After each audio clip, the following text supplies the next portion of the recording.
Assalamu alaikum everyone. I am Dr. Ali Hassan and today we will talk about what are the top 10 symptoms you should not ignore. वो कौन से 10 symptoms हैं अगर आपको या आपकी किसी फैमिली मेम्बर्स को आप सिम्टम्स फील करते हैं, अलामात महसूस करते हैं तो आपको इसको नज़रअंदाज नहीं करना चाहिए। इसमें if you talk about number 1 तो if you are having persistent fatigue, अगर आपको बहुत ज़्यादा सुस्ती, कमज़ोरी, थकावट महसूस हो रही है, it might be a cause of anaemia, खून की कमी की वजह से हो सकता है, थायराइड डिजीज हो सकती है या कोई भी क्रॉनिक बीमारी है जो कि आपको डायबिटीज़ है, कोई कैंसर की अर्ली सिम्टम्स हैं, इन्फेक्शन के सिम्टम्स हैं, ये आपको excessive lethargy, fatigue, nutritional deficiency है वो कर सकती है। तो आपको अपने डॉक्टर से रुजू करना चाहिए, कुछ इन्वेस्टिगेशन करवानी चाहिए और उसको डायग्नोज करना चाहिए कि मुझे excessive lethargy, fatigue, generalize body weakness क्यों रहती है। सेकंड नंबर पे सडन वेट लॉस, अगर आपका वेट लॉस बहुत तेजी से हो रहा है, मोर देन 5 kg 10 kg आपका वेट लॉस हुआ है लास्ट कपल ऑफ मंथ्स में और इवन ईयर्स में, तो ये भी आपको नज़रअंदाज नहीं करना चाहिए, आपको इसको डायग्नोज करना चाहिए। थर्ड सिम्टम की अगर हम बात करें तो एक्सेसिव थर्स्ट, अगर आपको प्यास बहुत ज़्यादा लगती है तो माइट बी पॉसिबल कि ये डायबिटीज़ का अर्ली सिम्टम हो सकता है और आपको अपनी शुगर चेक करानी चाहिए, इसको भी नज़रअंदाज नहीं करना चाहिए। फोर्थ नंबर पे yellowish discolouration of your eyes, अगर आपको अपनी आंखें पीली महसूस हो रही हैं या आपका लगता है कि मेरा पेशाब पीले रंग का आ रहा है, तो ये लिवर डिजीज़ की वजह से, जरकान की वजह से ये अलामात आ सकती हैं।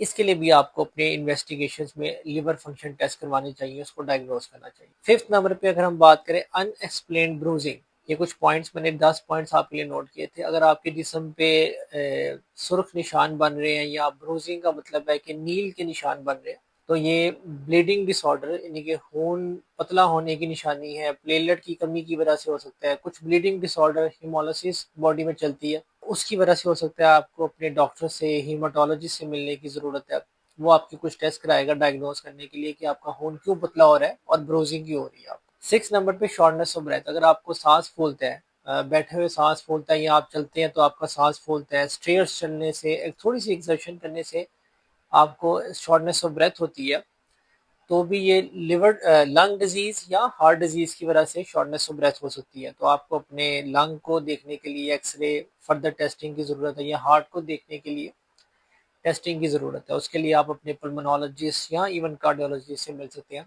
डिपेंडिंग अपॉन के डायग्नोसिस क्या बनता है आपका। सेवन्थ नंबर पे if you are having severe headache, और आपको सर में शदीद दर्द है, तो इसकी भी कुछ, इसको इग्नोर नहीं करना चाहिए आपको। इसके लिए आप हेडेक की कुछ इंपॉर्टेंट वजूहात होती है।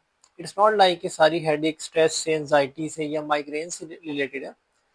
कुछ ब्रेन ट्यूमर है, दिमाग के अंदर रसौलियाँ हैं जो कि, या ब्रेन का कोई सीरियस बीमारी है, वो सीवियर हेडेक कॉज करती है। और अगर आपकी खून की शरेआन दिमाग में थोड़ी ब्लीड करती है, जिसको सब अरेकनाइड हेमरेज कहते हैं, उसमें भी आपको शदीद सरदर्द हो सकती है। तो इट्स नॉट लाइक कि सारी सरदर्द की वजह सिर्फ हाई ब्लड प्रेशर या माइग्रेन स्ट्रेस है, और भी इंपॉर्टेंट वजूहत होती है, इसको आपको इग्नोर नहीं करना चाहिए। एट्थ नंबर पे नमनेस, अगर आपकी बॉडी में सनसनाहट महसूस होती है या आपकी बॉडी की कोई वीकनेस फील होती है एक साइड की, तो ये फालिज का अर्ली सिम्टम हो सकता है, या न्यूरोपैथी, नर्व्स की कमजोरी हो सकती है।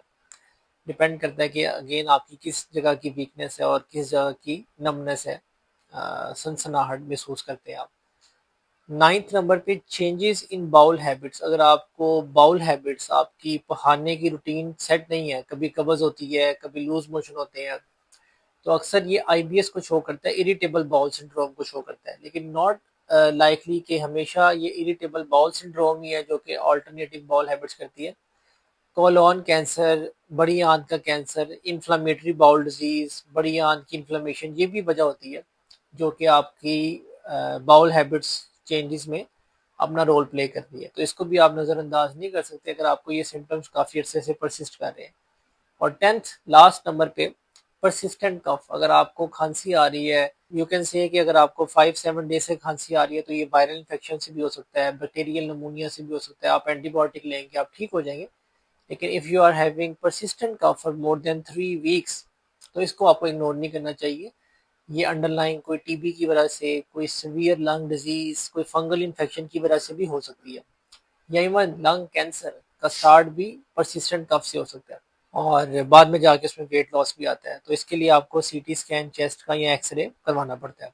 तो ये वो टॉप 10 कॉजेज है जो अक्सर हम फैमिली लाइफ रूटीन में डिफरेंट फैमिली मेम्बर्स को नोट करते हैं, जो हम घर पे होम मेडिकेशन से ट्रीट करने की कोशिश करते हैं। तो अगर आप में कि किसी फैमिली मेम्बर को या इवन आपकी क्लोज रिलेटिव्स में किसी को ये टॉप 10 सिम्टम्स जो मैंने आपको बताए हैं महसूस होते हैं और ये परसिस्टेंट है, काफ़ी लंबे अरसे से चल रहे हैं, तो आपको इसको नज़रअंदाज नहीं करना चाहिए, इसको डायग्नोज ज़रूर करना चाहिए।